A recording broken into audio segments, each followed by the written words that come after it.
Las Vegas Discount.net's the best there is. Save up to 50% on your next Vegas trip. And travel, rental, shows, and tours. Find the deals you're looking for. Las Vegas Discount.net. Las Vegas Discount.net. If you're going to Vegas for deals that are the best, visit Las Vegas Discount.net. Welcome to humanity. This is our one. Whatever it takes, we got to shut. Whatever it takes is what it took. This is Brock Lesnar, and you're listening to Fight Net Radio. Yo, hi, this is Sugar Ray Leonard, and you listen to Fight Net Radio. Ladies and gentlemen, it's time to listen to Fight Net Radio. Lee Harvey Oswald, what's your name? I know how am I supposed to know you? This is Frank Shamrock. You're listening to Fight Net Radio. Hi, this is Tia, the Knockout St. John. You're listening to Fight Net Radio, and there's no way I would ever touch Lee. This is Chuck Jackson. I am Stephen Bonner, and you're listening to Fight Net Radio. Dan Henderson, you're listening to Fight Net Radio. Everybody, welcome to Fight Net Radio, where Lee's burning every bridge there is out there. All right. Hi, this is Manny Pacquiao. I'll fight anybody on FightNetRadio.com. I mean, this is ridiculous. It's a radio show. It ain't a one-hour television spectacular. Hi, everybody. Welcome to Fight Net Radio. Lee Hanish, Andrew Labouche, thanking all of you for listening to our show. The numbers are up. We appreciate it. The one thing we'd like you to do, two things. Number one, next time you're planning to go to Vegas, type in LasVegasDiscount.net. Go. Use that setting. It's our link to Vegas.com. So type in LasVegasDiscount.net. You'll save 50%. It doesn't cost you any more. And a portion of your proceeds go to supporting the show, which I'm still trying to prove whether or not people actually take action off of a podcast, even though I know we have an abundance of listeners. Go figure. I probably need different products for you guys to indulge in. Secondly, just type in FightNetRadio.com. That'll take you to our Facebook page. I've decided we don't need a fancy website. Who cares? We're on iTunes, SoundCloud, Stitcher, YouTube. We broadcast off of iHeartRadio. Literally, you can Google Fight_Net Radio. There's a reason for the underscore. That way you can always find the show. I am joined, as always, for the last 11 glorious years of talking boxing, by Andrew Labouche. How are you today? Hey, how's it going, Lee? I watched boxing last night. I clapped for myself to come in. That was really good. If I had a really good engineer, there'd be like applause and background noises.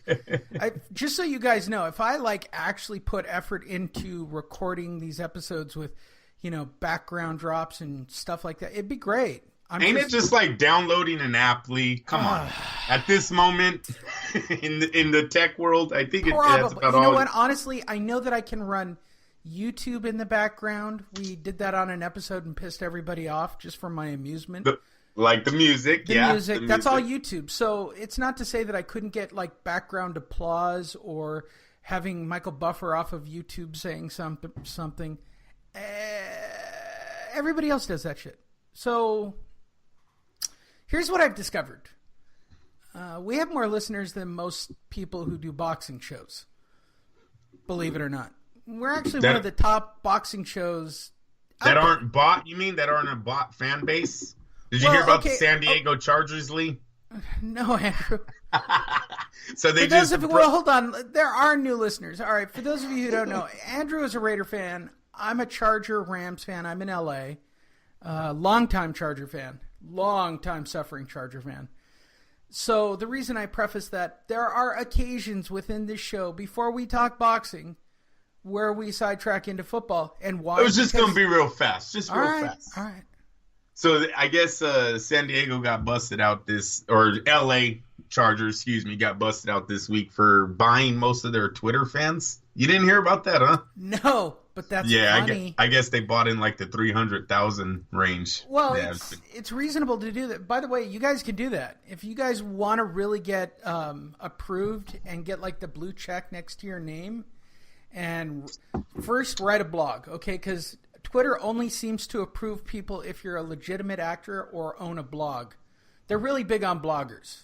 I don't know why everybody wants the blue check next to their name. I don't care. Here's the truth about all of you that listen to this show.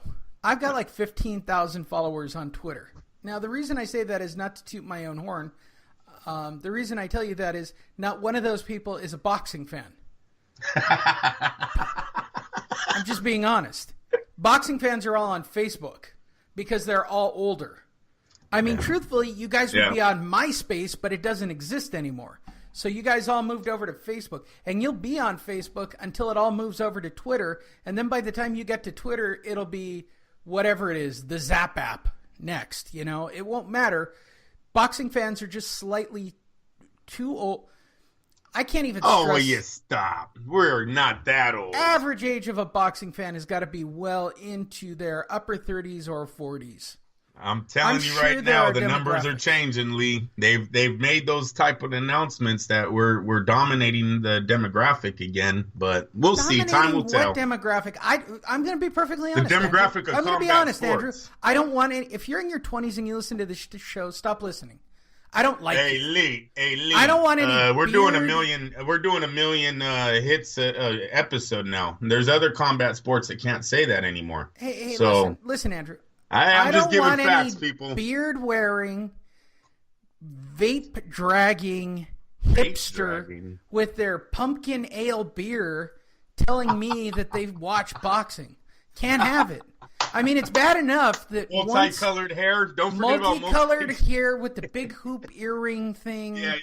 Yeah, you might as well put a plate in your lip. Okay, listen, hipster.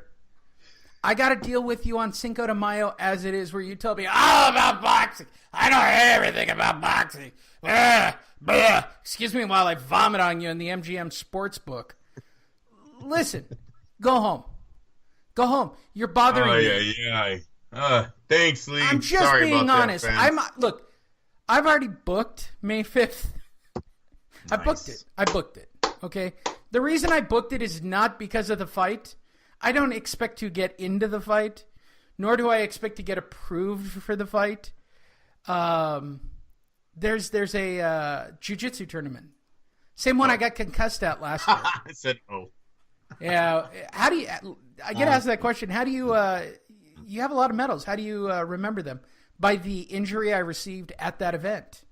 So the one that I got 2 medals at last year, I took 2 silvers last year in the open division and my weight class. I got concussed at that event, Andrew. That was a good time. So I'm going to go back again this year and go get a couple more of them shiny medals. And then watch boxing. And then bet on Triple G. What? I'm betting on Triple G. Lee, oh my gosh. So you didn't How learn much a money thing is in going to be on fight. the draw again this time? Nah. 12-round decision. So you well, think somebody's getting... Based on the decisions you saw last night, really? You think they're fair decisions? You know, there was some close... All right, let's unless you fight in California, where the judges don't seem to be corrupt. First of all, does anybody else watch boxing and watch the same familiar faces stand in opposite corners during the fights? Like, did anybody catch Bob Arum's people hovering around in certain corners? Well, yeah, that's probably their fighter, Lee. What are you talking? Where are we going with this? Well, I'm just talking about people that are behind the scenes of boxing. Like, one of these days, I'm going to have on, like, a real boxing insider to talk about the mechanics of boxing. Does anybody care about that shit besides me? What fight did you not like? I don't understand. What was the big ripoff last night? What was the big ripoff? The first fight was a big ripoff. The last fight was a big ripoff. The Estrada, yes, that was a very close fight. Yes, sir. Don't get me wrong. Don't get me wrong. All the decisions were correct. All the knockouts were correct. Okay? I just had to tolerate... Here's the reason I'm mad. I had to listen to Max Kellerman all night. And the thing that pissed me off the most was in the final fight. Let me give my general overview. First of all, too many advertisements on fighter shorts. All right, that's got to go. I don't need to know about the Hotel Columbio. I don't need to know about Telemex. I don't care. I don't care. I don't care, people. I'm not watching, but like these guys aren't getting paid enough. So they're whoring out their shorts like they're looking for Chico Bale's. Chico Bail Bond is a very old inside joke, but a very funny one. Too many, like there's too much distraction, all right? Secondly, Max Kellerman and Jim Lampley have to go. I don't care what HBO has to do. There was a point where I really liked Jim Lampley. He laid back. It's something like he didn't know boxing. I don't know what it was, but 10 years ago, Lampley was a decent guy to listen to talking boxing. All right? Then he had that, old drunk next to him for many years, who was a complete asshole, but he was great. It was great. It was old-timey boxy. I liked it. Okay, HBO had the vibe. They had all the great fights. I'm sorry. First of all, HBO doesn't have remotely the best fights anymore. They got lucky last night to have a decent card. And from what I even tell, if you showed up, you even got Brian Valorialos on the undercard. Like, there was all kinds of activity going on if you actually paid your $20. And that's all it was, people. Don't get, they sold out the Forum. It's like Madison Square Garden. They didn't sell out the upper deck. They sold out the floor and the first layer of seats around the floor up. They didn't even try to sell the upper decks. Okay, I know, because I almost bought a bunch of tickets to go take a bunch of people. And then I realized I would have to sit with a bunch of people who don't know shit about boxing, and that would just piss me off. I decided to sit at home and just be pissed off, Andrew. And I tried it without the sound. Not the same. I like hearing the crowd. Then I tried watching the Mexico broadcast, and I swear to God, it sounded like a soccer match. Is that racist? You're so stupid. Goal! I don't know. He hit him. That's all he did, dude. No, calm down. They're way too excited on the Spanish. Oh my God! Well, they were pretty good fights, but yeah, I get it, Lee. Okay. I was. So then I got to go back over, and then I tolerate these guys not even talking about the fucking fight. Okay. Kellerman and Lampley go off on goddamn tangents that are so ridiculous, right? And they hang on anything that Andre Ward has to say, right? So Andre Ward explains in the main event that he has to come in and shut down the distance, right? That's the big deal, right? Estrada has to come in and cut down this distance on Rungvisai and get into this really dangerous space, right? The minute he says that, I got to hear Lampley every 5 minutes from the 5th round forward. You can watch this happen from the 5th round forward. Talk about, and Estrada has to move in to engage the fighter.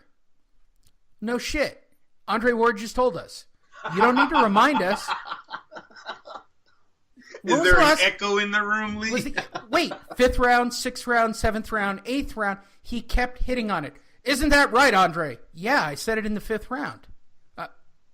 He's got to bite down on it. It was the greatest line. He goes, he's got to bite down on his mouthpiece and step into dangerous space and trade. That's the only way he's going to win the fight. I swear to God. That and my other favorite moment of the fight, right?